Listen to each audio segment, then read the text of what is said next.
Bienvenidos a esta nueva entrevista del Centro de Estudios del Desarrollo en el marco del programa sobre descentralización que estamos realizando hace bastantes años. Con esta entrevista deseamos contribuir al actual proceso de discusión y elaboración de una nueva constitución en Chile, en una serie que comenzó hace ya más de un año, entrevistando a Giuseppe Martinico, destacado constitucionalista italiano, sobre el caso del Estado regional en Italia, precisamente. Luego continuó con Eva Sáenz, profesora de la Universidad de Zaragoza, sobre el modelo autonómico en España, y ahora continúa con la destacada constitucionalista colombiana Vanessa Suelt, que gentilmente nos está acompañando este día. Junto a nosotros, como en las ocasiones anteriores, estará también el investigador del Centro de Estudios del Desarrollo, Ariel Maya, y yo estaré también moderando esta entrevista, Esteban Smulevich, académico de la Universidad Católica del Norte e investigador igualmente del Centro de Estudios del Desarrollo. Sin más preámbulo, queremos introducir entonces a nuestra invitada del día de hoy, a quien estamos muy agradecidos y estamos muy honrados por su presencia. Es una académica que lleva una larga tradición en materias de derecho público, constitucional particularmente, pero derecho público en general, que es profesora de la Universidad del Rosario en Colombia en la actualidad, y doctora en Derecho por la Universidad de Salamanca, con amplias investigaciones en la Universidad de Friburgo en Alemania. Conoce muy bien también el caso alemán, ha escrito bastante en perspectiva del caso alemán, en perspectiva comparada, incluyendo obviamente el caso Colombia, que es el que nos interesa profundizar más en la oportunidad. Vanessa, sin más preámbulo, quisiéramos agradecerte la presencia, darte la bienvenida al Centro de Estudios de Desarrollo, que está muy interesado en conocer tus apreciaciones sobre la descentralización en Colombia y las distintas alternativas. Y para conversar quisiéramos, si pudieras brevemente, darnos algunas luces desde tu perspectiva en materia de una situación, digamos, un elemento que ha aparecido muy fuertemente en el contexto del debate actual en Chile, que tú bien sabes, ¿cierto? Nos encontramos en un proceso constituyente que se inicia a partir de un acuerdo político constitucional a fines del año 2022, luego de un referéndum que no aprobó un proyecto constitucional del año pasado, el año 2022, y el proceso actual se encuentra definido como un proceso que parte de una base acordada por las fuerzas políticas y que debe ser respetada en este proceso de redacción de una propuesta de nueva constitución que se va a refrendar. Se debe someter a un plebiscito ante el pueblo de Chile a fines del año 2023, y esa base fundamental es de mantener la figura del Estado unitario descentralizado. ¿Ah? Es la figura que se ha acordado. Ahora bien, dentro de esa figura existe un amplio abanico de modalidades, de alternativas, de mecanismos. Y tú has escrito ampliamente sobre ciertas posibilidades de flexibilización, que es lo que también buscamos nosotros, que hemos apoyado procesos descentralizadores en Chile desde hace más de una década. ¿Cuál es tu visión sobre las alternativas de flexibilidad que permitan superar la rigidez tradicional, más convencional del Estado unitario y avanzar mayores procesos de descentralización? Bueno, muchas gracias, Esteban, por esta invitación. También agradezco al Centro de Estudios de Desarrollo y, por supuesto, la compañía de Ariel Maya en el estudio de esta temática. Bueno, frente a tu pregunta, yo quisiera dar un poco de contexto conceptual, y es que desde la segunda mitad del siglo XX existe una tendencia de configuración federal de los estados occidentales, o lo que diría Daniel Elazar, un cambio de paradigma de lo que era el Estado unitario como Estado nacional en el siglo XIX y lo que es después de la Segunda Guerra Mundial el Estado federal. Entonces aquí hay muchos cambios en el concepto de lo que es un Estado descentralizado políticamente. El primero de ellos era que en el XIX había un debate sobre que para cada estado debía haber una nación. Segunda parte del siglo XX comenzamos a ver que en un estado pueden haber múltiples nacionalidades, como lo llamó en la Constitución de 1978, la Constitución española, nacionalidades, o que pueden haber múltiples naciones. Esto también lo propone en reforma estatutaria el modelo español en el 2006. Y esto nos lleva teóricamente al estudio de un concepto desarrollado por Clark Friedrich en los años 60 que se llama el Federalizing Process. Es decir, a un estado federal se llega de diferentes formas. E incluso un estado regional ya ha sido entendido por la doctrina como un estado en proceso de federalizarse. Entonces, si entendemos que el proceso federal es ampliar la autonomía en términos de descentralización política, esto sí supone facultad legislativa y la existencia de algunos órganos que cumplen funciones públicas en las regiones, pues esto conduce a regirse por sus propias leyes y a asumir completamente funciones públicas, entendamos salud, educación, entre otras. Y eso implica una responsabilidad compartida entre quienes componen un Estado y el Estado central. ¿Qué es interesante ver en ese federalizing process? Ya no es como en el siglo XIX que proponemos un principio de unidad en un modelo, una configuración de organización territorial del Estado, en que asumimos que todos los estados que componen, o el nivel estadual que componen un estado federal, son todos homogéneos, son todos o todos tienen los mismos intereses, todos deben tener los mismos parámetros de regulación, sino que a partir precisamente del debate de la segunda parte del siglo XX, que asumimos que existen, por ejemplo, partes de un estado que no se sienten del todo partes completas de ese estado como un todo, es decir, entendido como el estado federal y la parte estadual. Entonces ahí podemos ver que es necesaria una regulación de la simetría y que eso solo lo va a permitir un federalizing process o un proceso federal. Esto lo señala Carl Friedrich, pero después lo estudia Granoff en Estados Unidos, pero también lo mira Daniel Elazar. Daniel Elazar es el primero que hace el handbook en el que estudia los 120 tipos de Estado y se da cuenta que 24 de ellos, estos en finales de los 90, se da cuenta que 24 de ellos ya está definiendo su estructura territorial como federal y que esa estructura ya no es homogénea.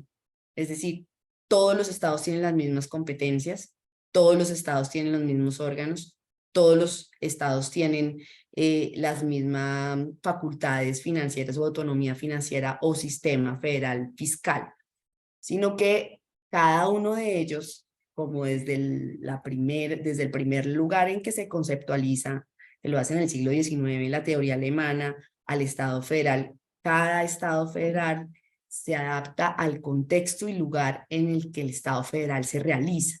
Es decir, no puede pretenderse seguir un modelo federal. El modelo federal es simplemente unas características que pueden adoptarse o no, pero que va a depender de la historia, la cultura, la idiosincrasia y las necesidades que cada contexto estatal tenga. Entonces hay que adaptar ese contexto estatal a las necesidades y no tiene que ser simétrico, homogéneo, puede ser asimétrico, y ese asimetrismo, que es lo que permite la concepción del Estado federal, el Estado federal ya de la segunda parte del siglo XX comienza a entender que debe regular de manera distinta algunos aspectos dentro del propio Estado. En Alemania se permite lo que se llama la desviación. Hay una regulación general, pero usted puede desviarse de la regulación general, siempre y cuando sustente por qué se está desviando.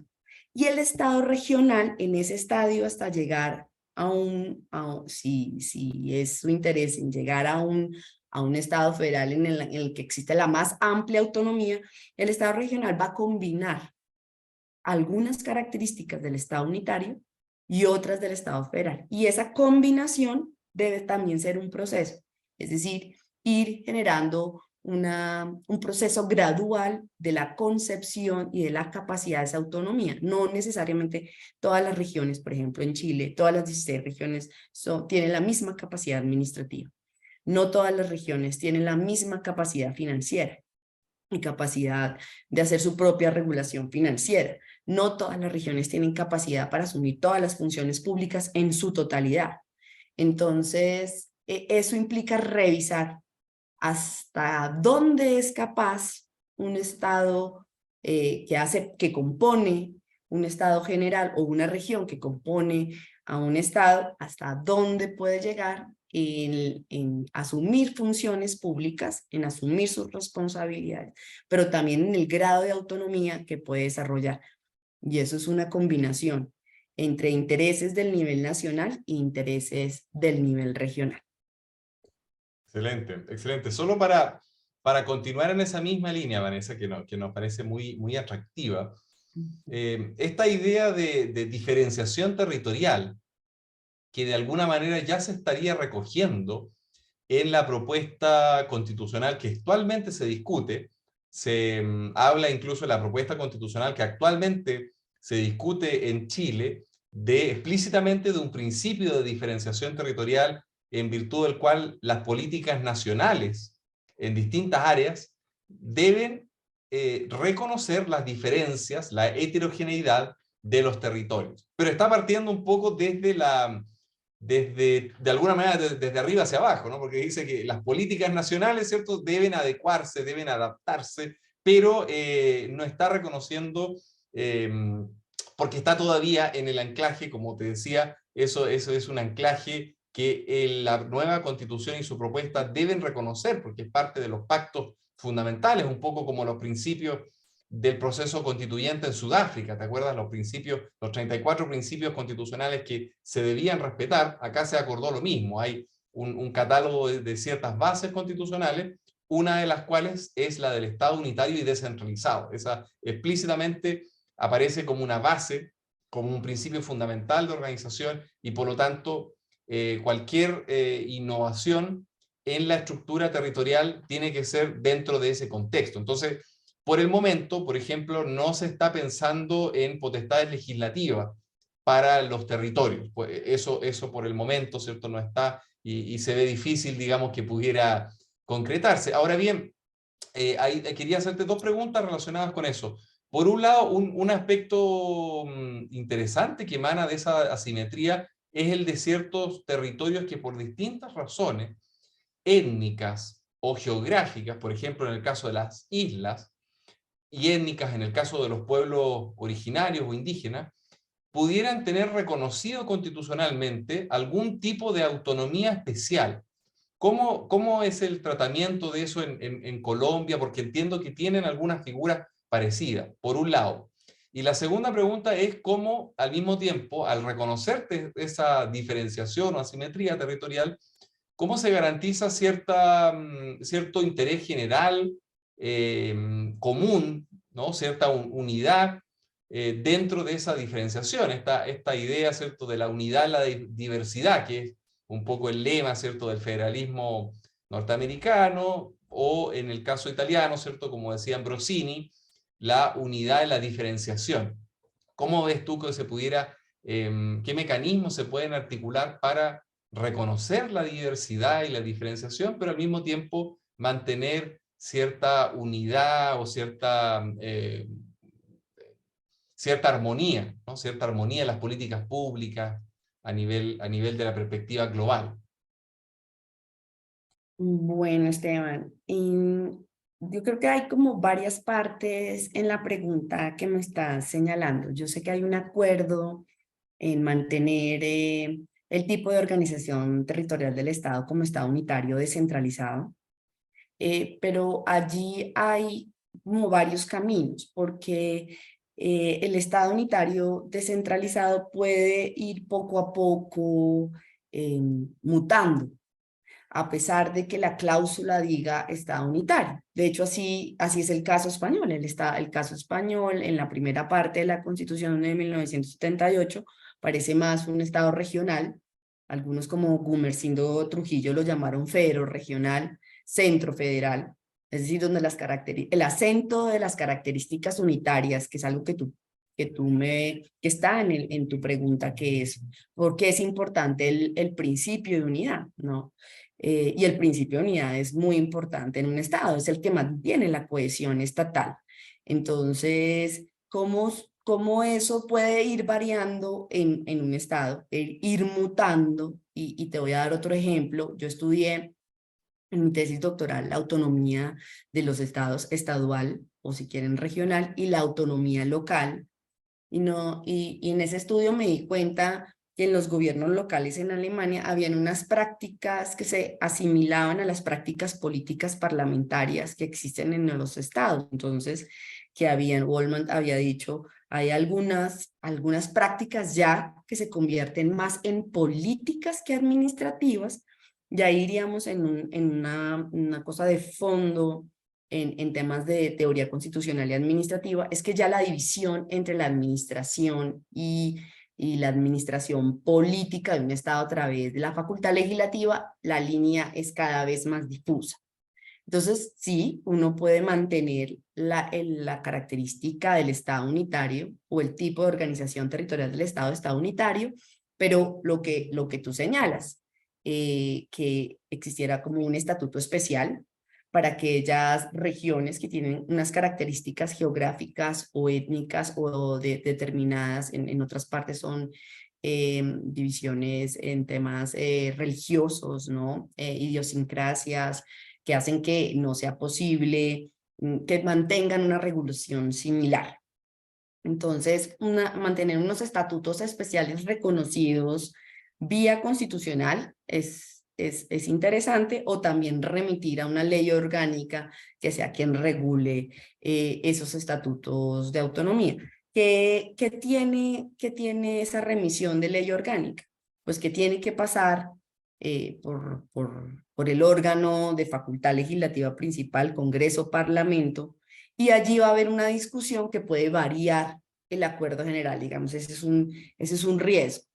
Y lo otro es que esa regulación general de la ley orgánica genere oportunidades, no solamente para que quienes tienen una diferenciación puedan hacer su estatuto especial por las características ya mencionadas, sino aquellas que tienen, digamos, más cercanía al centro, al área metropolitana de Santiago, más cercanía al centro, más identidad, más homogéneas al centro del Estado chileno, pues también puedan encontrar en el marco de ese proceso sus diferenciaciones. Es que cuando uno abre la posibilidad de la simetría, se da cuenta que no es igual.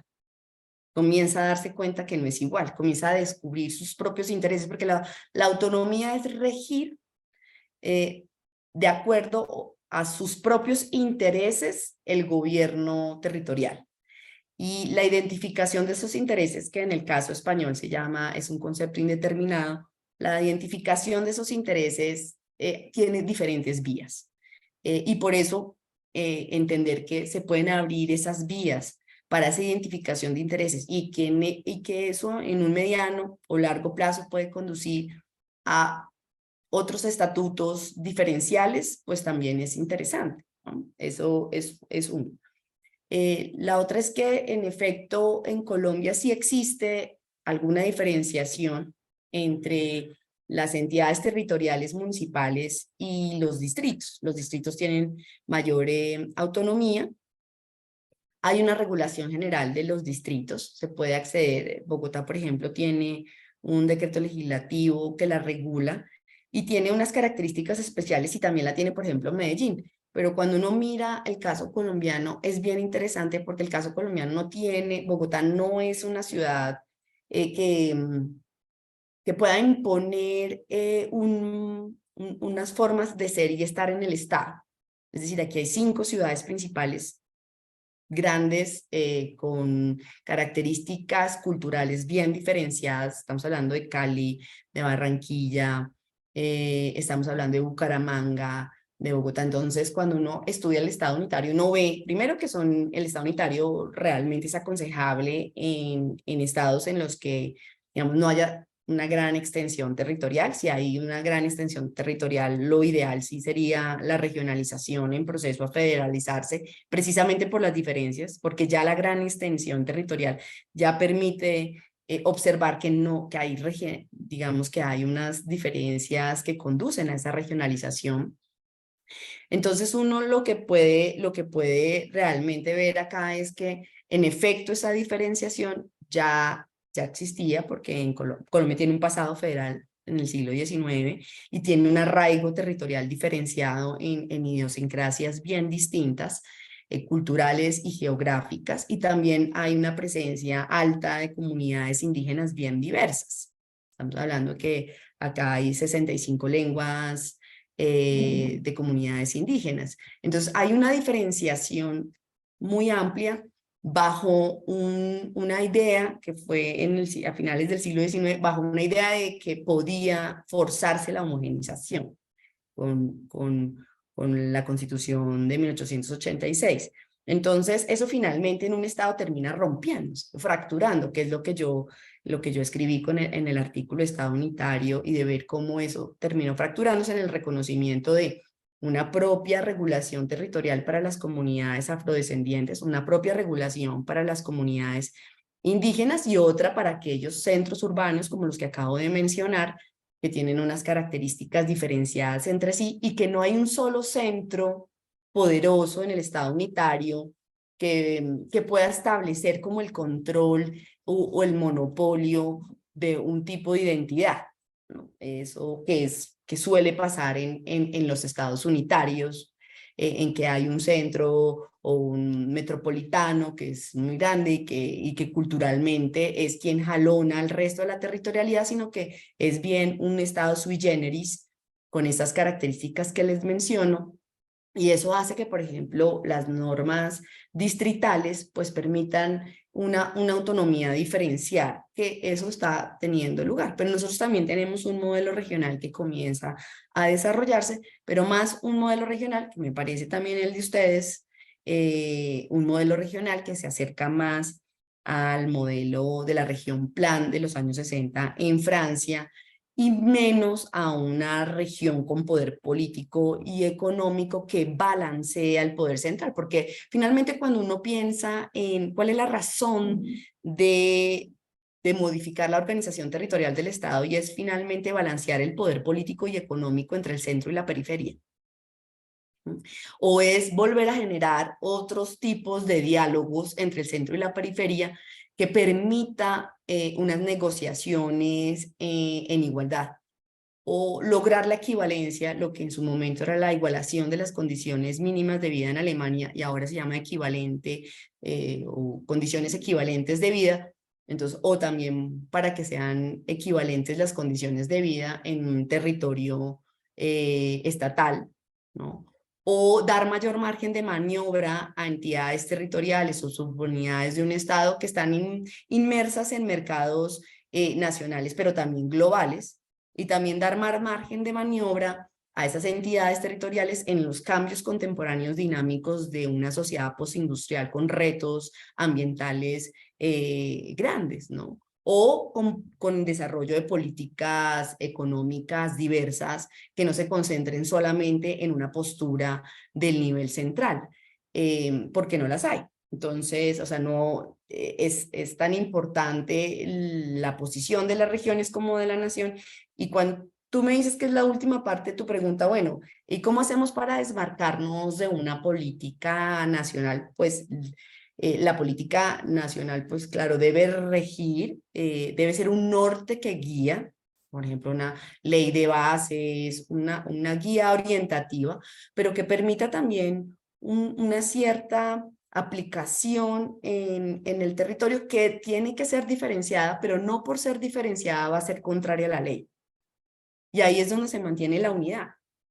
Es decir, la unidad no debe ser que todos tenemos que ser iguales y que todos tenemos que aplicar las políticas públicas de la misma manera, porque eso es una idea ficticia del derecho constitucional e incluso del derecho administrativo, porque cuando se aplica, incluso en un Estado unitario muy centralizado, las políticas públicas siempre se hacen de manera diferentes por los tipos de autoridades que las aplican, por el tipo de población en donde se aplica y por el tipo de geografía en las que se aplica. Entonces nunca van a ser idénticas, a pesar de que haya una política pública nacional con determinadas características. Entonces, la política pública nacional debe ser orientativa para que todos puedan desarrollar en el máximo posible la satisfacción de los derechos de quienes habitan el territorio, preocupados porque esa satisfacción sea la más alta posible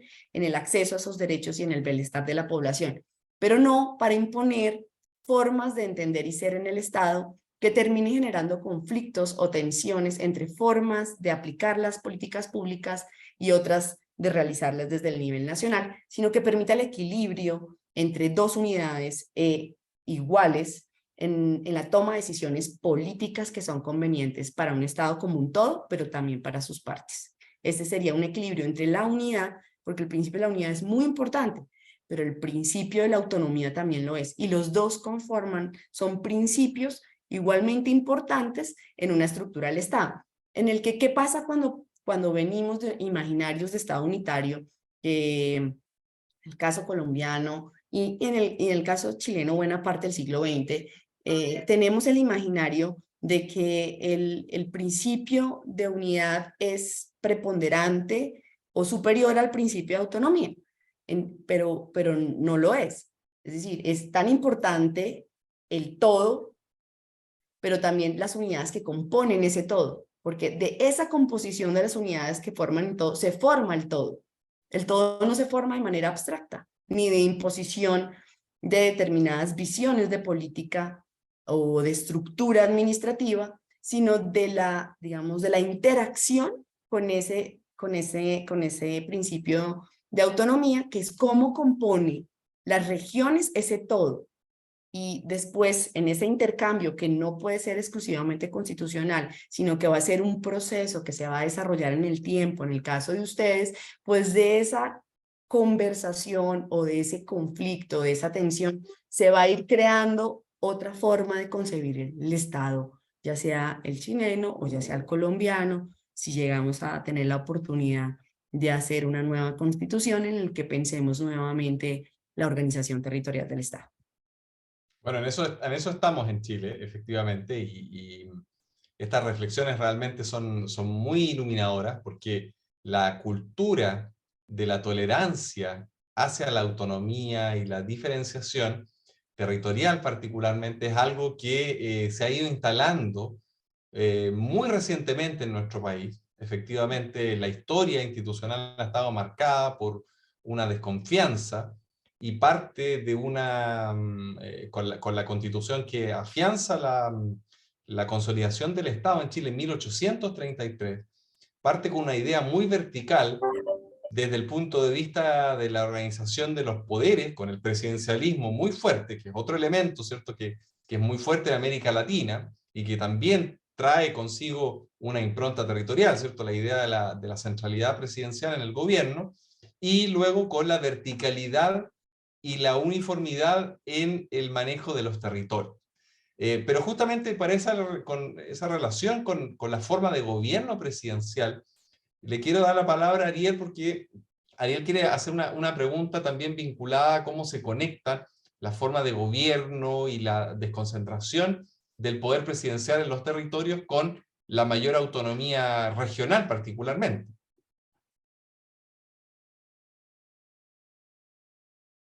Saludando al profesor Smulevich, a nuestra entrevistada, la profesora Suelt, y a todos aquellos quienes en esta ocasión no ven esta grabación de esta entrevista. Quisiera formularle a la profesora Suelt la siguiente interrogante. En esta composición del todo del Estado, que es diverso y social y culturalmente, ¿cómo es que pueden gestionarse y resolverse las relaciones, tensiones y conflictos que pueden darse entre las autoridades electas a nivel subnacional, sea este regional o departamental, y las autoridades designadas por el nivel central? En el caso chileno, especialmente sería el caso del gobernador regional, que es electo democráticamente, y el delegado presidencial regional. Bueno, muchísimas gracias por la pregunta. Bueno, hay varias formas uno de solucionar los conflictos, pero como siempre, un poco de contexto antes de responder. Uno de esos es que una de las características de un proceso federal es que exista un órgano judicial que pueda resolver las tensiones y conflictos que se presenta entre las partes que componen el todo y el todo, o el centro y la periferia. Y por supuesto también la centralidad, porque en el caso, por ejemplo, colombiano, pues Bogotá es muy importante para el Estado unitario. Aquí pues tiene lugar y tienen presencia pues todos los ministerios del país, y claro, ahí existe una presunción por el resto de la territorialidad que la centralidad es Bogotá, y Bogotá es una parte que compone el todo. Simplemente aquí tienen asiento los diferentes poderes públicos, pero eso no quiere decir que Bogotá sea la centralidad. Bogotá representa parte de la centralidad, pero también en alianza con otros departamentos que también son igualmente importantes para el Estado colombiano, y donde realmente confluye un poder territorial que es alto en relación con la periferia colombiana, en donde realmente pues tenemos el problema de que rija el Estado de Derecho, y está, digamos, allí hay un aumento y presencia de economías ilegales, y uno tendría que preguntarse por qué en esa relación de la configuración del Estado eso pasa. Entonces, esto, pues digamos, me evoca, Ariel, cuando me haces tu pregunta, me evoca esta situación, porque hay un imaginario también en el Estado unitario, y es que no debe haber tensiones y conflictos, y debe haber tensiones y conflictos. Lo que pasa es que para resolverlos o son judiciales porque hay, digamos, hay un conflicto entre normas y en su aplicación, y ante demandas de constitucionalidad o de nulidad por inconstitucionalidad, en el caso que sean normas administrativas, que es un Estado unitario descentralizado, lo tenga que resolver en últimas un órgano judicial. Esa es una. Pero lo que pasa es que si lo resuelve un órgano judicial, pues esto va a tener una temporalidad, es decir, yo inmediatamente no voy a poder solucionar la controversia, sino que esto va a tardar 3, 4, 5 años, dependiendo de cómo funcione la eficacia judicial en cada uno de los países. Entonces, otra de las formas para solucionar los conflictos es que en efecto hayan o se haya estipulado o existan mecanismos de relaciones intergubernamentales que son muy importantes en los procesos federales, pero también en los regionales.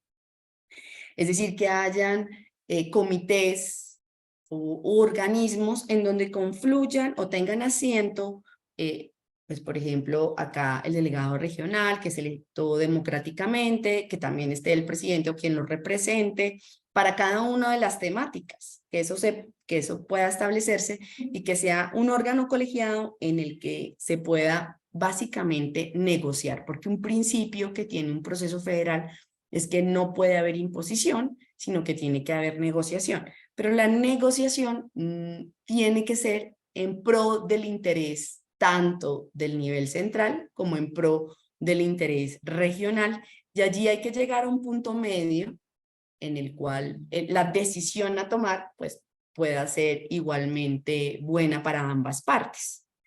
Ese es otro. Y el tercero mecanismo, intergubernamentales, comités en los estados federales están, por ejemplo, tienen asiento la reunión de presidentes del Länder en Alemania, o la de gobernadores, o la de alcaldes. Lo mismo uno puede pensar que un órgano colegiado de esas características en la que tenga asiento del nivel central es importante. Otra forma es que haya una representación territorial en el Congreso o Parlamento de los procesos federales, es decir, lo que se denomina en la teoría la Cámara Territorial. Esa Cámara Territorial va, cada vez que se vaya a discutir una norma que detrás trae una decisión política o financiera, pues pueda ser discutido por el órgano principal de un Estado que representa o realiza la representación indirecta de la democracia. Es decir, que allí hay una discusión entre partidos y facciones distintas de lo que está allí, o lo que está ahí comprometido y lo que está ahí o en tela de juicio para poder ser decidido. Uno podría decir que la Cámara Territorial es una cámara muy importante y en los casos federales pues tiene poder de veto, si puede vetar si realmente esa norma va a ser inconveniente para los territorios, y esa digamos sería un diseño clásico. Es decir, aquí existe, lo que pasa es que aunque exista, no hay una claridad entre los electores y a quienes eligen de la defensa del territorio, un poco porque los intereses no han sido identificados. ¿Qué intereses queremos promover en mi región? ¿Qué intereses en términos productivos? Uno podría pensar, bueno, en términos productivos, en caso colombiano nos interesa un café con características especiales porque los mercados del café son interesantes. Nos interesa también un ordenamiento territorial que haga uso del gas para convertirlo en hidrógeno. Nos interesa, digamos, pero eso va a ser diferenciado. Entonces, si esos intereses territoriales están allí explícitos, pues puede defenderse realmente los intereses regionales en la Cámara Territorial. Si no, pasa como el caso colombiano, que se plega al Senado, que es la otra cámara que representa nacionalmente. Pero eso es un diseño para equilibrar el poder en el órgano principal de impulso legislativo de un Estado. Entonces hay, resumen, relaciones intergubernamentales donde se pueda realizar el principio de coordinación, articulación o, si quieren ustedes, concertación o negociación. Otro que es una capacidad de tener diferentes comités u órganos en los que se tomen decisiones que van a conformar la decisión nacional, y la otra sería la Cámara Territorial, que pudiera tener un poder de veto o una incidencia o un ascendente que condujera a la representación de esos intereses territoriales diferenciados. Y eso lo que va a generar es que algunas regiones se van a unir entre sí y otras no. Y eso es parte de la dinámica de la discusión, de la tensión presente. Pero sí es fundamental, y de ahí agradezco la pregunta, Ariel, sí es fundamental que existan estos mecanismos, porque si no, lo que existirá es fragmentación, división política y un conflicto que no se va a resolver y que puede llevar a la fragmentación o que pueda conducir a la parálisis del aparato público a nivel nacional, pero también territorial. Entonces, sí, estos mecanismos permiten solventar los conflictos que existan y darle pues operatividad al modelo territorial.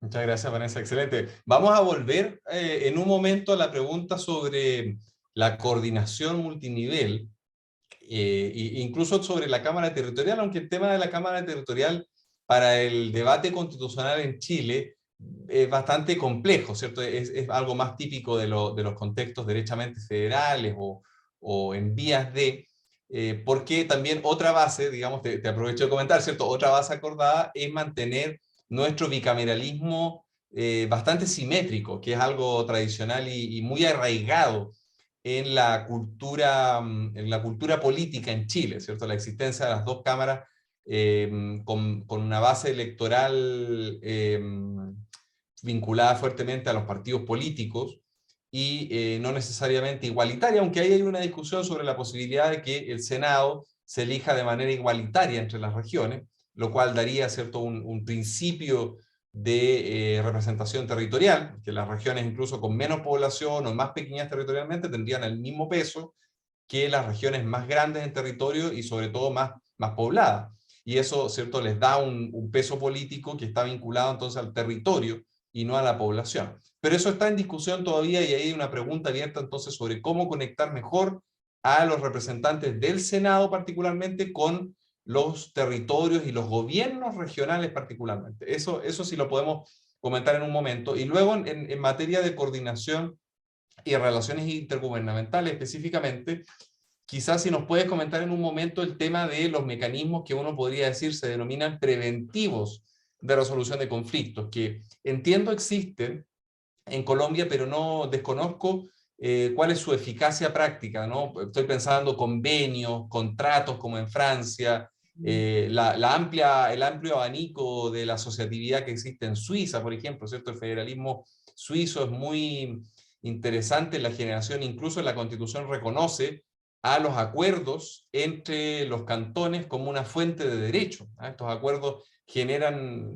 reglamentos o normas, ¿cierto?, que son fuente de derecho casi al mismo nivel que la ley suiza. Entonces, es muy interesante. Pero antes de llegar a eso, solo para claridad y para contribución al debate chileno, en Chile, y esa es una gran pregunta que se ha planteado en el debate concreto de la nueva Constitución en este momento en Chile, se ha acordado que se va a mantener la reciente elección directa de gobernadores regionales y gobernadoras regionales. Eso es muy importante, ¿cierto? Se eligen directamente. La primera elección en nuestra historia republicana ocurrió el 2021 y han ya logrado de alguna manera un cierto posicionamiento. Son todavía muy recientes porque la elección fue hace un par de años en el contexto de pandemia, por lo tanto, ¿cierto?, hubo una baja participación, pero parece haber bastante consenso en que esa figura se mantendría en la nueva Constitución. Pero también hay algunos sectores importantes del debate constitucional en Chile que plantean que se mantenga la figura que actualmente existe de representación del presidente de la República en cada una de las regiones. Y esa figura, que actualmente se denomina delegado o delegada presidencial regional, es muy poderosa porque la impronta de nuestra tradición ha sido que el presidente en la región, esta figura que antiguamente se denominaba intendente regional, ¿cierto? Un nombre, incluso el nombre de intendente es un nombre fuerte, una palabra que tiene una connotación y una carga muy fuerte, era la que coordinaba todos los servicios públicos en la región. Por lo tanto, manejaba el presupuesto, la mayor parte del presupuesto regional, la interlocución con los diferentes servicios públicos en obras públicas, en transporte, en energía, en medio ambiente, en telecomunicaciones, en desarrollo social, etcétera, etcétera. Y el gobernador regional, en cambio, ¿cierto?, tenía bajo su liderazgo otra organización que se denomina gobierno regional, con escasos servicios públicos, la verdad, con muy escaso personal, con muy escaso presupuesto.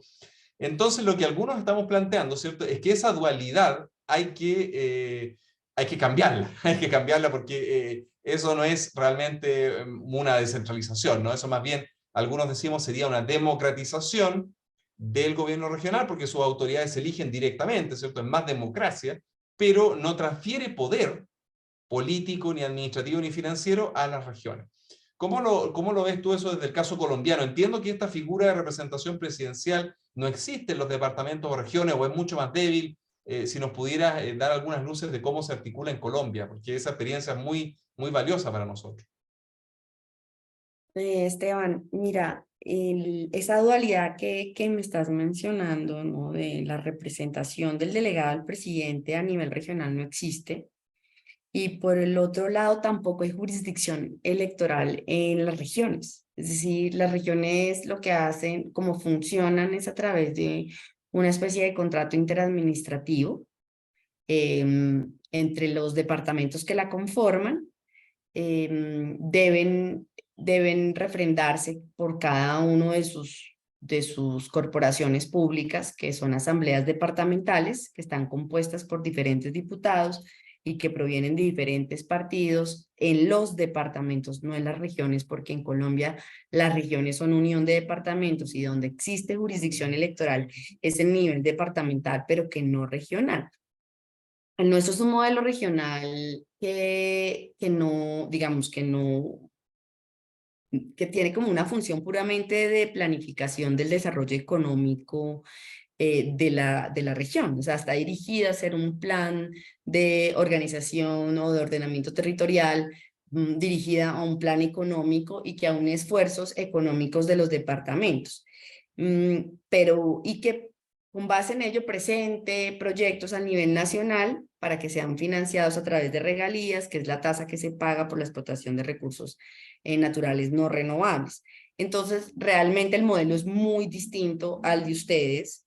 No existe acá tampoco, y esa es una debilidad del modelo colombiano, no existe mecanismos de relaciones intergubernamentales. De hecho, en diversos conflictos que ha existido entre el nivel territorial y el nivel central por una política pública de desarrollo económico como es la explotación de recursos naturales no renovables, pues se ha instado al Congreso de la República a que se regule mecanismos de concertación y pues todavía estamos a la espera de esa regulación o de cómo esos organismos o comités de relaciones intergubernamentales o si quieren ustedes de concertación y armonización, como lo llama aquí la Corte Constitucional, pues tengan lugar.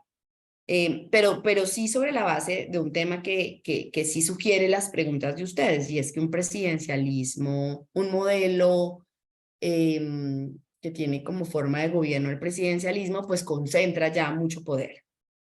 Entonces, a cargo del presidente, pues está todo en Colombia, ¿no?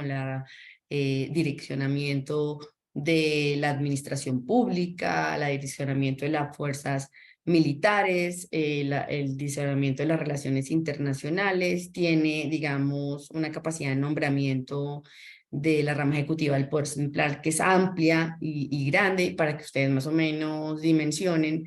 Pues Colombia es el doble de Francia o el doble de Alemania y el presidente tiene una capacidad nominativa de ese sector central, que el sector central en Colombia pues los gastos de funcionamiento llega hasta el 20% del PIB. Y estamos hablando que los departamentos tienen el 1.5 y los municipios 0.7. Entonces vemos pues una desproporción en las estructuras administrativas del nivel nacional y el nivel territorial cuando vemos que finalmente la aplicación de política pública y el acceso a los servicios de los habitantes del territorio se realiza y se materializa en el nivel territorial. De hecho, pues buena parte de la teoría de derecho administrativo en Alemania dice que es en el nivel territorial, sobre todo en el municipal, donde se realiza el 85% de la función pública. Entonces, digamos, eso no está presente en el caso colombiano, y yo creo más bien que para ustedes es una lección nuestra, un lugar de aprendizaje, ¿no? El primero es que es muy valioso que ustedes tengan jurisdicción electoral, porque eso tiene unas características ya de lo que se llamaría un federal arrangement. Es decir, el hecho de que ustedes no guarden explícitamente todas las características mínimas que la doctrina ha determinado que deben tener los estados federales, no quieren decir que no estén en un proceso federal o que no estén pensando en federal arrangement al hablar, por ejemplo, de esos estatutos que tienen algunas regiones por características geográficas o étnicas en Chile. Ya de hecho, ya podría caracterizarse el modelo chileno como un proceso federal por estas características que me mencioné, sobre todo por la jurisdicción electoral regional, porque allí con esa elección sí que se puede determinar intereses y que sí se puede dar por las facciones políticas que se presenten en esa elección. ¿Cómo será la relación entre el delegado regional y el gobernador? Me parece a mí bien interesante, porque yo creo que ahí es un espacio de negociación. Realmente está una representación del poder central en la región, donde puede haber un elemento alto de negociación, una posibilidad altísima de concertación y de trabajo conjunto en políticas públicas que les interesen, que toquen a la vez el interés nacional y el regional, que es como lo fundamental en estos espacios. Y yo todo lo contrario lo veo como muy potente, porque además en los estados unitarios crear autoridades o estructuras administrativas, pues eso se hace por acto administrativo, Esteban. Entonces, realmente, si se quiere aumentar las estructuras administrativas para que cumplan determinadas funciones públicas en la región, pues yo creo que eso es lo que menos dificultad tiene en una estructura territorial, pero mayor dificultad tiene tener jurisdicción electoral. Y yo sí creo que hace muy bien el que exista esta confluencia de dos autoridades en el nivel regional entre el delegado del presidente y el que es electo por voto popular. Creo que es bastante positivo y puede ser muy interesante cómo se desarrolle ese proceso y si esa misma forma de gobierno implica ya una forma de concertación y armonización de políticas públicas del nivel nacional y territorial. Pues a mí me lo sugiere solo de tu explicación, pero eso habrá que verlo en el desarrollo, en el tiempo, para poder afirmar o no mi hipótesis. ¿Qué puedo señalar además de eso? Pues ideal serían las relaciones intergubernamentales también pueden, digamos, ser desarrolladas vía acto administrativo, porque es simplemente generar comités en los cuales pues tengan asiento las autoridades del nivel nacional con las del regional y ojalá pues puedan ser comunes. ¿Por qué? Porque uno nota que hay diferentes formas de negociación. En el caso español, uno de los elementos que lo hace diferencial frente a las características comunes del Estado federal o mínimas que la doctrina determinada del Estado federal es uno que no tiene cámara territorial, que la rama judicial es desconcentrada a nivel de las comunidades autónomas y digamos y las formas en las que se ha apropiado el nivel municipal hasta ahora en las últimas reformas estatutarias es competencia exclusiva de las regiones, el nivel local o municipal, y antes no lo era, antes era del nivel nacional. Entonces uno observa que no existen las mismas características, pero el hecho de que ya tengan algunas sobre todo para poder realizar el principio de autonomía, ya hace y ya constituye un proceso federal, que es lo que yo observo en el caso de ustedes. Y creo que uno de los temas que que quería hacer énfasis en relaciones intergubernamentales es que hay negociación o ha habido negociación en el sistema autonómico bilateral, es decir, entre una comunidad autónoma y el nivel central. Entonces, Cataluña con el País Vasco, con el nivel central. Galicia, pues Galicia que pues, en el escenario de negociaciones es diferente por la entidad que tiene dentro de esa conformación como un todo, y uno ve ese espacio, digamos, solamente con una negociación bilateral. Entonces, ¿qué pasa con esas negociaciones bilaterales? Por eso yo digo, tiene que confluir un órgano en el que tengan asiento todas las regiones en temas por temáticas o en donde se traten todas las temáticas y se reúnan para abordar una en especial, para que se tomen decisiones que no vayan a profundizar la asimetría, porque la asimetría sí que es bien importante, Esteban, pero si se profundiza mucho, puede afectar el principio de unidad y con eso la gobernabilidad. Entonces no es ideal que se profundice la asimetría, por ejemplo, permitiendo que solo 2 o 3 regiones que tienen digamos, una entidad especial, porque por su ascendente económico, por su ascendente poblacional, pues conduzca a una negociación bilateral con el nivel central para conseguir mayores beneficios para esa región en contravía del resto de las regiones, generando unas asimetrías ya muy profundas entre regiones. Entonces yo aconsejaría unos órganos intergubernamentales en que tuvieran asiento todas las regiones, que fueran abordados por temáticas, para no generar unas negociaciones bilaterales y que se tomen, digamos, decisiones que puedan beneficiar al todo y a las partes de igual manera, sin perjuicio de que en algunos casos algunas decisiones entre el nivel central y el territorial pues van a ser bilaterales, eso sin perjuicio de que eso sea así. Porque eso tiene razón, ¿no? Hay territorios donde hay mayor posibilidad de explotación y exploración de recursos naturales no renovables. Hay otros en los que hay unas actividades productivas muy asentadas en el territorio. Hay otros en los que hay más posibilidades de protección de la biodiversidad o del medio ambiente.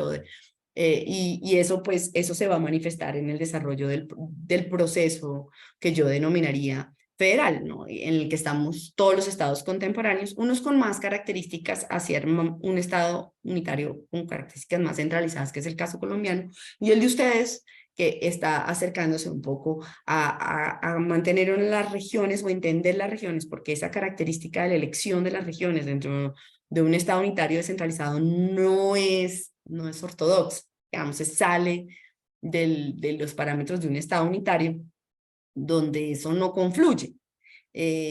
Confluye sí, confluye en las regiones, confluye en estas características de regiones, pues confluye más una elección por parte de, digamos en su caso, las provincias que la conforman, ¿no?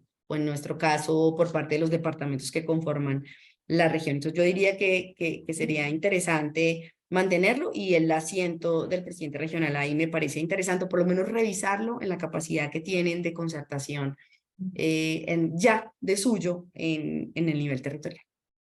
Sí, excelentes comentarios y efectivamente compartimos con que, y lo hemos planteado en distintos espacios, aquí hay un elemento diferenciador del proceso político-territorial en Chile en los últimos años, y que está marcado por la elección directa no solo de las autoridades regionales, sino de la autoridad unipersonal ejecutiva regional, porque además en la mayoría de los estados federales, tú lo sabes bien y lo has repasado muy ampliamente en esta entrevista, se dan de alguna manera sistemas parlamentarios a nivel territorial, ¿no? Entonces tenemos, ¿cierto?, elección de un parlamento, una asamblea en la comunidad autónoma, en el Länder, en el cantón, y a partir de ese cuerpo colegiado la mayoría, ¿cierto?, nombran un gobierno, ¿no? Un jefe, una jefa de gobierno, un gabinete, digamos, como se llame, independientemente de la terminología. Aquí no, aquí tenemos un sistema que yo he denominado presidencial regional, porque tendríamos la elección directa del Ejecutivo regional, que va a generar una dinámica política muy especial, ¿cierto? Porque no es lo mismo cuando uno elige un cuerpo colegiado, donde el poder de alguna manera se diluye un poco más en partidos, en colectivos, hay que formar mayorías, hay que armar coaliciones, etcétera, que cuando uno elige a una sola persona. Y que es un fenómeno, ¿cierto?, que se ve también incluso a nivel local con las alcaldías elegidas. Entonces ahí se da también una cierta personalización del poder, que tiene un componente un poco negativo, pero tiene también una dimensión positiva porque le da una visibilidad, un liderazgo, pero cuando esa personalización, ¿cierto?, ese ejecutivo es de un territorio mucho mayor que el de una alcaldía, incluso la más grande, abarca no solo un territorio, sino una población mucho mayor, estamos hablando, ¿cierto?, de una dinámica política, de unas consecuencias políticas muy importantes. Entonces, para eso va a ser efectivamente, ojalá que se dé esa dinámica de colaboración que tú bien llamas entre las autoridades de representación nacional en las regiones y las autoridades elegidas directamente por la ciudadanía regional, porque de otra manera, ¿cierto?, la gobernabilidad regional va a ser muy dificultosa. Entiendo de tu presentación, antes de que pasemos al siguiente punto que lo va a plantear Ariel, que a nivel departamental en Colombia tampoco se da una figura de representación presidencial, o no se da tan fuerte, ¿no?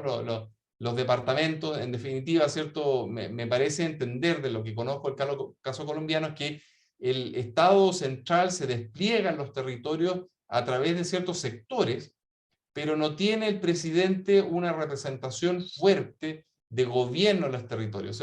Esa figura, yo creo que en nuestro país es un debate actual, ¿no? Es el debate actual y todavía no sabemos bien cómo se va a resolver, y esperamos, ¿cierto?, que se pueda resolver bien. Hay algunos que plantean que la figura de representación presidencial se dé en otro nivel territorial que se denomina provincias. Debajo de las regiones y arriba de los municipios, ¿cierto?, estarían las provincias, que son otro nivel que en la actualidad existe, que se mantendría aparentemente en la nueva constitución, y que algunos planteamos, ¿cierto?, que ahí se aloje la figura de representación presidencial para que no tope, y eventualmente si son de un signo político distinto, ¿cierto?, si tenemos un presidente centro-derecha y una gobernadora regional de centro-izquierda, por decir algo, no topen o no topen tan fuertemente a nivel regional. Otros plantean que habría que buscar otras fórmulas, ¿cierto?, de cohabitación, de cogobernanza. Bueno, está ese debate en este momento en el proceso constitucional. Pero me parece, ¿cierto?, que la experiencia colombiana, ¿cierto?, es distinta y resuelve el problema de una manera mucho más clara, ¿cierto?, que es darle la centralidad y el protagonismo del desarrollo territorial a las autoridades elegidas directamente, si lo entiendo bien. Eso sería importante si tienes un par de minutos para poder comentarlo y clarificarlo, Vanessa, y a continuación Ariel va a pasar al siguiente tema, por unos breves minutos, si es que todavía podemos contar contigo.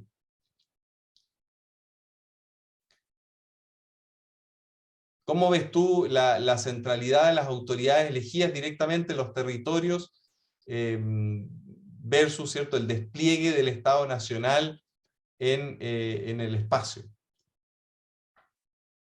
Es que, Esteban, hay una cosa ahí que en la discusión tenemos, y es que realmente yo creo que me hiciste reflexionar sobre un tema que me parece muy valioso. Y es que realmente la regionalización colombiana es el tipo de organización que nosotros tenemos con los departamentos. Nosotros tenemos departamentos y municipios, o sea, esa es nuestra división, que es el Estado central, los departamentos, los municipios, pero los departamentos realmente, para contarte un departamento que es pequeño, es, es 2 o 3 veces Suiza. Entonces, y que eso nunca lo tenemos como en el radar cuando discutimos el caso colombiano. Colombia es un estado de una gran extensión, solo en playa tiene 2 millones o 2 millones de kilómetros en orilla del mar. Entonces, tenemos que ver que eso cambia realmente las formas de la organización territorial, y eso hay que tenerlo muy en cuenta. Entonces, una cosa es cómo están las regiones, que fue como te dije, que qué valioso que tuvieran ustedes la elección popular y además al delegado presidencial, pero otra cosa es si se compara con nuestras regiones, que eso no existe. Pero nosotros no hemos podido desarrollar, solo a partir del 2015 hemos comenzado a desarrollar el modelo de organización territorial que fue previsto en el 91, casi pues 20 y pico de años después, o 22, 23 años después. Que de pronto el 20 y pico que decimos en Colombia no es entendible en todos los marcos de nuestra habla castellana o español. Entonces, una cosa es esa región, si la comparo lo veo muy valioso. Ahora, si ya lo comparo con el modelo de organización territorial cuyo anclaje es el departamento y los municipios, pues tanto uno como los otros tienen jurisdicción electoral. Y tienen doble jurisdicción electoral, ¿no? La cabeza de la rama ejecutiva de ese nivel seccional o local, alcalde o alcaldesa, gobernador o gobernadora, y luego hay una corporación pública que es asamblea departamental a nivel de los departamentos y consejo municipal a nivel de los municipios. Esas dos confluyen entonces lo que uno podría entender como un órgano ejecutivo y uno legislativo. Lo que pasa es que a nivel territorial en Colombia, estos entes solo tienen capacidad administrativa, es decir, solamente pueden emitir actos administrativos en el marco de la ley. Entonces, no se gobiernan bajo sus propias leyes y por lo tanto no tienen asumidas en su totalidad funciones públicas, sino en esto las comparten o concurren con el nivel nacional. Allí es donde, digamos, el modelo es muy interesante, porque incluso me hiciste pensar, bueno, tal vez el acento nuestro de la regionalización debería quedarse como está. Es decir, una regionalización para hacer una planificación económica ampliada y más bien profundizar las competencias de los departamentos y desarrollar ese modelo departamental, porque ya de hecho ya son unas extensiones grandísimas de territorio. O sea, pone en tela de juicio la gobernabilidad. Hablar de 3 departamentos, pues que serían 3 países europeos tomando decisiones con esos niveles de gobierno, con esas formas de gobierno territorial en la que tú también mencionas, las estructuras administrativas son asimétricas. Si bien hay una regla general, pues no todas las funciones tienen atribuida una autoridad para su realización, y eso conduce también a que muchas de las funciones públicas no se cumplan adecuadamente en el contexto colombiano. Entonces, yo diría que sí, lo que vamos a revisar es si pensamos que el modelo regional chileno se asimila más bien al modelo departamental y municipal colombiano, poniendo un acento en lo departamental, pues claro, aquí hay una asamblea en el que confluyen diferentes partidos políticos, pero que no funciona como un modelo parlamentario. Es decir, el modelo parlamentario no funciona allí porque aquí el jefe de gobierno es electo popularmente. Entonces eso hace que, en teoría, que pase lo que tú señalas, que si hay una centro derecha o una extrema derecha y una extrema izquierda, pues haya un punto medio en el cual se tomen las decisiones porque hay una representación indirecta a través de las corporaciones públicas que tienen formas de congreso a nivel departamental o a nivel municipal. Entonces, ese debate, al menos teóricamente, democrático, tiene lugar de manera en que ninguna de las dos facciones radicales pues se apropiara de la discusión, sino que llegara el debate político a tal punto que pudiera permanecer o dar lugar a un punto medio, ¿sí? Que sea conveniente para. Y eso sería interesante también que lo pudieran discutir ustedes, porque claro, si yo tengo alguien que elijo como presidente de voto popular, pero además un delegado y tengo una estructura administrativa sin órgano representativo a nivel regional, es posible que esas formas radicales de representación del poder puedan tener lugar, Esteban, ahí yo sí lo vería, ¿sí?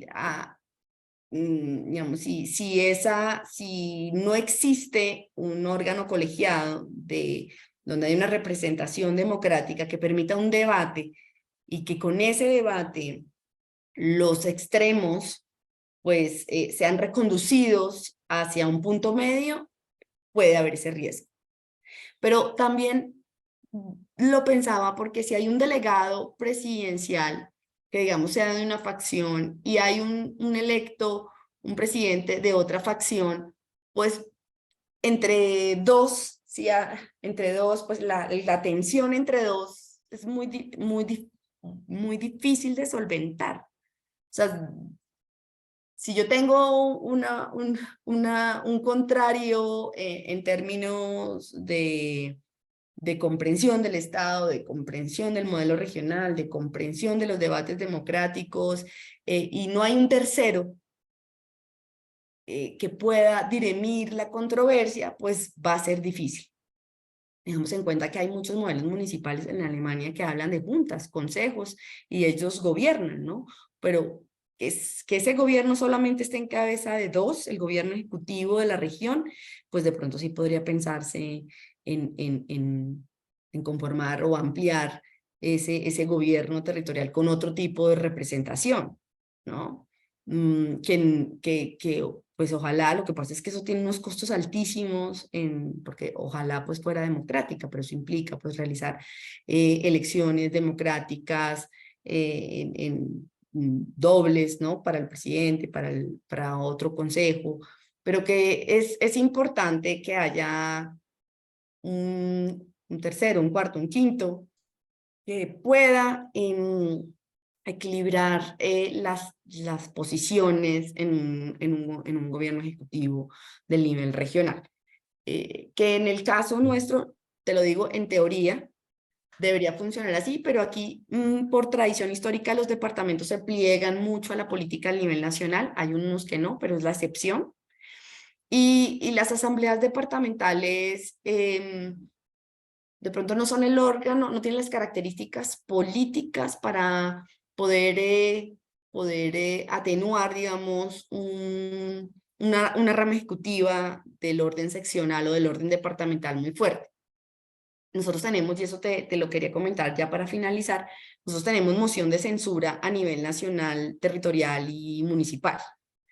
Es decir, a nivel nacional se llama a los ministros a cuentas y si la mayoría vota de moción de censura, pues el ministro o ministra que ha sido llamada a cuentas del orden nacional puede salir del gobierno, y la idea sí es cuestionar la elección del presidente, lo cual debilita al presidente, no de las mismas características de un sistema parlamentario, pero lo debilita, Y a nivel seccional y municipal también, pero fíjate que nunca ha sido votada una moción de censura, nunca.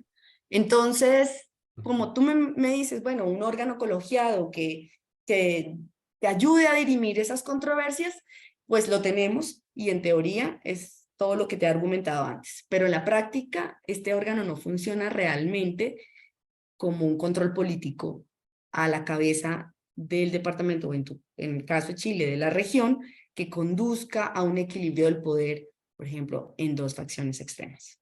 Sí, ese fenómeno de la personalización del poder es muy problemático y para quienes creemos en los liderazgos colegiados, colectivos, ¿cierto? Es particularmente difícil de solventar. Solo para precisar, en Chile si hay elección de consejos regionales, que son el especie de deliberativo regional, pero están muy debilitados, digamos. El poder político regional estaría en esta figura ejecutiva unipersonal que es la gobernadora, gobernador regional, y en el o la representante, el presidente, en la región, que sería la delegada o delegado representante presidencial. O sea, siempre en figura, y en cambio los colectivos, los órganos colegiados, como ocurre con nuestro Congreso a nivel nacional también, quedan más bien como órganos ratificadores, de decir que sí o no a las propuestas que haga el órgano unipersonal. Y eso es algo que debiéramos tender a ir cambiando también, pero es muy difícil. Ahora, vamos a darle la palabra a Ariel, que tiene una pregunta, y te vamos a pedir si tienes un par de minutos más. Entiendo que ya pronto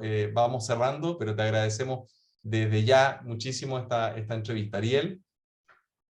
Bueno, tratando de ser lo más conciso en esta pregunta, siguiendo en el contexto de las relaciones entre el nivel central y el regional, eh, hay un punto que es ineludible, que es el cómo se concilian la potestad reglamentaria presidencial con la regional o departamental, y cómo ésta podría ser protegida respecto de la potestad legislativa, especialmente teniendo en cuenta el caso de el ejercicio de una potestad legislativa expansiva e incluso que ésta resulte invasiva respecto de la potestad reglamentaria regional, al punto que impida el desarrollo normativo a nivel subnacional de las materias que comprende la potestad reglamentaria regional.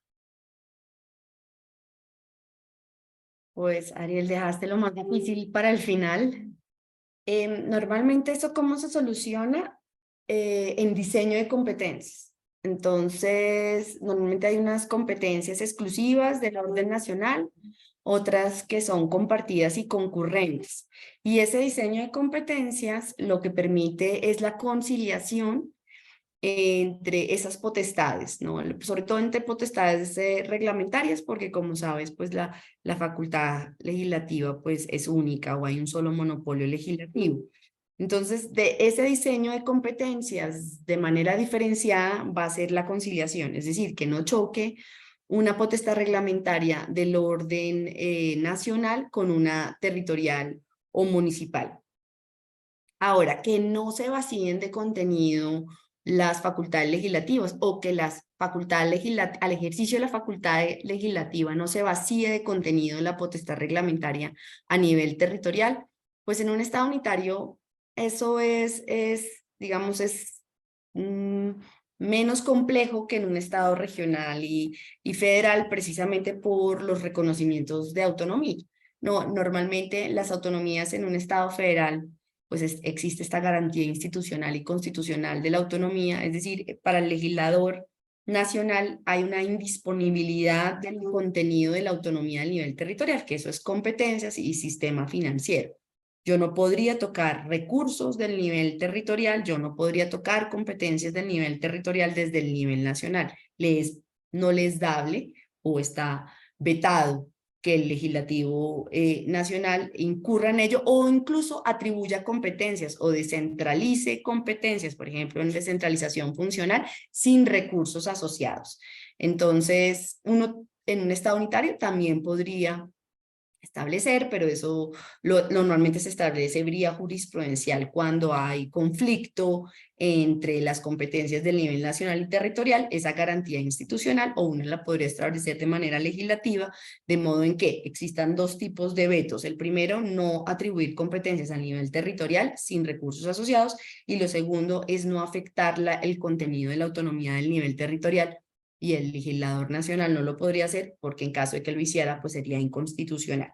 Entonces, esa es la manera en que yo veo que puede conciliarse y que no puede vaciarse de contenido, pero el riesgo siempre está.